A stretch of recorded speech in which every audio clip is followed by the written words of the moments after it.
Let's let her rip, Tater Chip.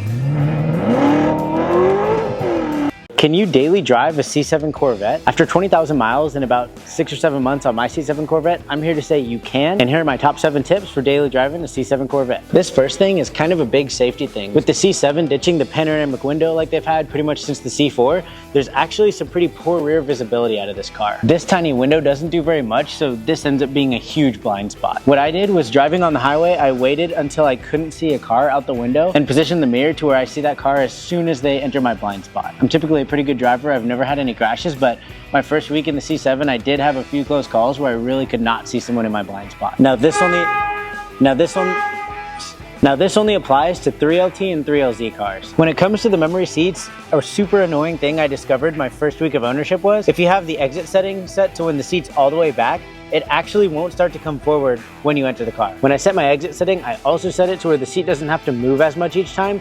We have to be mindful that some of these motors are approaching 10 years old or more, so we don't want to be beating them up and wearing stuff out. Also, in the spirit of being easy on these cars, there's a lot of leather on the interior and in the seats. Covering up that dash with a good sunshade is key to protecting the longevity of these cars. I've seen a lot of horror stories of people having the dashes peel or crack. I personally use a Covercraft shade. It covers the whole dash and it's super easy to store in the trunk. And to take this one step further, you can also get your windows tinted and use a leather cleaner and conditioner every time you wash the car. I personally use Griot's leather conditioner, and speaking of Griot's, they also make one of the best wheel cleaners. If you've got a Z51, a Grand Sport, or a Z06, you're gonna see a lot of brake dust, and that cleaner, you spray it on, wait for it to foam up, rinse it off, almost brand new. Also, just be aware that this isn't really an issue, it's just a side effect of having drilled or slotted rotors. When the pads make contact with that rotor, it almost acts like a cheese grater and just shreds that pad. Now that you got your Vette looking good, let's hop inside and talk about some of the differences you get with the 3LT and 3LZ packages. So the biggest difference with the 3LT when it comes to the driving experience for me was the sub in the back. When it comes to cranking the tunes, this makes a big difference. Although I will say that when you've got a lot of stuff in the trunk, it does kind of muffle the sound. So if you're out for a joyride,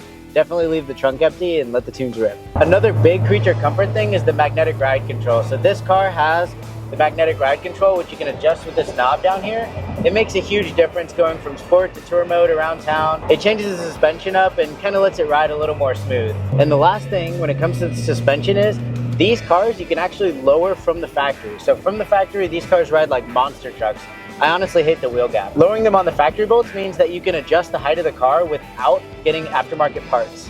It also makes the car drive quite a bit better. It makes the rear end up a little higher than the front, which shifts the grip up front and actually makes the car a little more tail happy. In my opinion, this is how they should have come from the factory, and I definitely did that to mine. Let us know in the comments if you want to see a video on how to do this to your Corvette. Thanks for watching. We're here in the C7, and let's let her rip, Tater Chip.